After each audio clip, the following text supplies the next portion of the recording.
Hello lovely people and welcome back to our channel. Thank you so much for stopping by and checking out this video. And if today is your first time on this channel, you are welcome. We are so happy to have you here.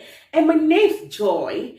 On this channel, we'll be bringing to you latest news and gist. And if you'd like to see more videos from this channel, do go ahead and click on that red button down below, that is subscribing, and turn on that bell notification so you'll be notified anytime we upload videos. You will be the first to hear Bagam and you come and enjoy it. Oh my god. So in this particular video, I am going to be watching with you. So with that being said, let's get into the video.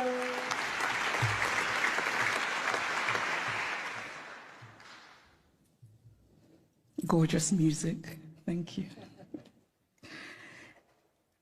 President of the Federal Republic of Germany, Dr. Steinmeier, Mayor of Berlin, Minister for Culture and Media, Dr. Monica Grütters, Director of the Humboldt Forum, Professor Dagalo, ladies and gentlemen, good afternoon, actually good morning-ish, it's almost afternoon. Thank you for having me here. When I was researching my second novel, Half of a Yellow Sun, which is set during the Nigerian Biafran War that started in 1967, a woman told me a story about her elderly father.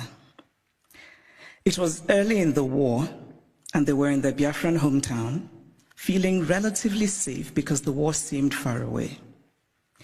Then suddenly they heard the loud, terrifying sounds of bombing very close to them, and they knew that they had only minutes to leave their home and run into the interior for safety before the Nigerian soldiers arrived. The elderly father was a wealthy man, but the only thing he rushed to take with him was his ikenga, a piece of wood, a beautifully carved piece of wood. But it wasn't just a piece of wood. It was also the repository of spiritual meaning.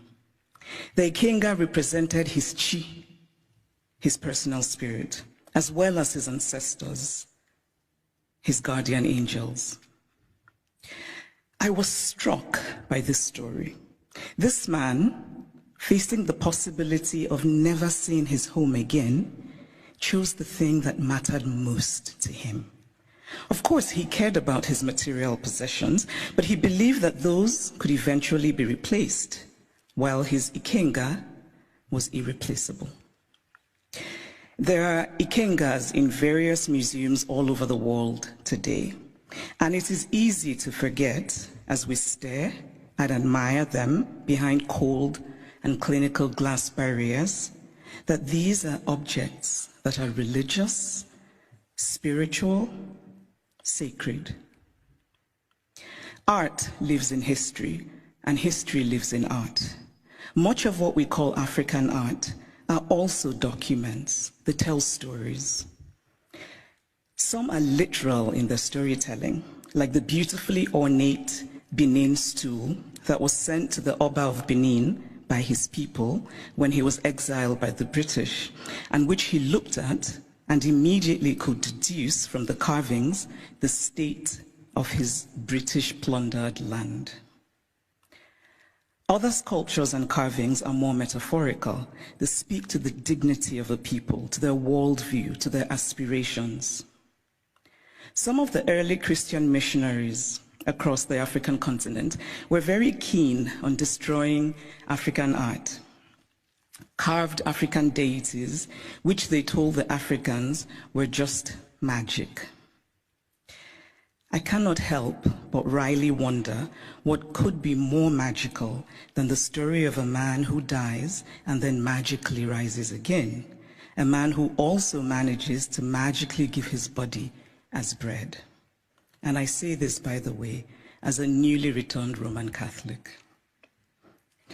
The point is that belief systems vary, and as long as they feed the spiritual needs of a people, they're valid. We cannot be dismissive of a belief system merely because it is unfamiliar to us. just as we cannot be dismissive of a history because we are uncomfortable with it. So I'd like to tell a small story about a Nigerian woman who's married to a Belgian and has lived in Belgium for many years. She said once that she was shocked that her son, while being taught Belgian history, was taught nothing about Congo. They teach my son in school that he must help the poor Africans, she said, but they don't teach him about what Belgium did in Congo. Now, if her son does not learn that the modern Congo state began 100 years ago as the personal property of a brutal Belgian king who was desperate to get wealthy from ivory and rubber, if her son does not learn that the hands of Congolese people were chopped off with rusty axes for not producing enough resources to meet a task, because we collectively acknowledge that it is so. It is not that Europe has denied its colonial history. That would be too crude. It is instead that Europe has developed a way of telling the story of its colonial history that ultimately seeks to erase that history. The former French Prime Minister, Nicolas Sarkozy, gave a now infamous speech in Senegal, in which he said, "I have not come to deny mistakes or crimes. Mistakes were made and crimes committed, but no one can ask of the generations of today to expiate this crime perpetrated by past generations." This is central to the story that Europe tells itself about its colonial history. It is a story that basically says, yes, colonialism happened, but. And whatever comes after the but is the focus of the story. What the focus on the but does is that it absolves. It frees Europe of responsibility, of a significant and traceable connection to the African present, and it allows Europe the glow of charity.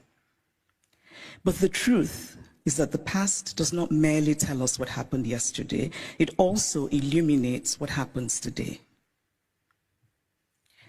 If we acknowledge that present-day Europe is shaped by the Renaissance of 600 years ago, by the Enlightenment of 300 years ago, then surely we cannot say that what happened merely 100 years ago in Africa no longer matters. It matters. We are gathered today in this reconstructed palace, a beautiful place, but also a place that represents Germany's nostalgia for imperial times. When Kaiser William II lived here, German troops were killing children, women, and men in Southwest Africa. This building says that German history matters, even in a romanticized form. The history of Africa and Asia and Latin America must matter as well. We cannot pick and choose which histories and which points of view still matter, because to do this would be an ugly exercise of brute power.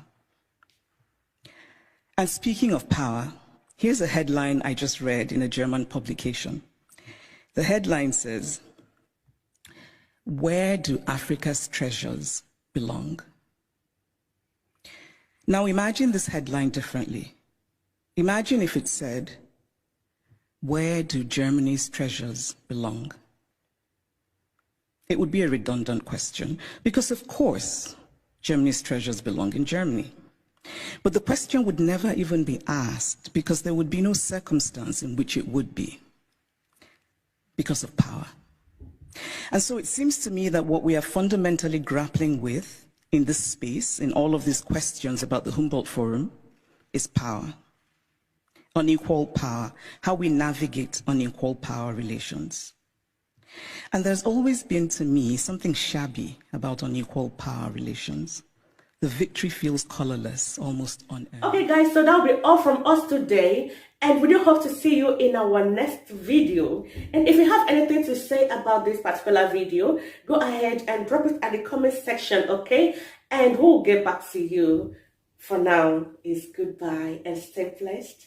Bye. Joy.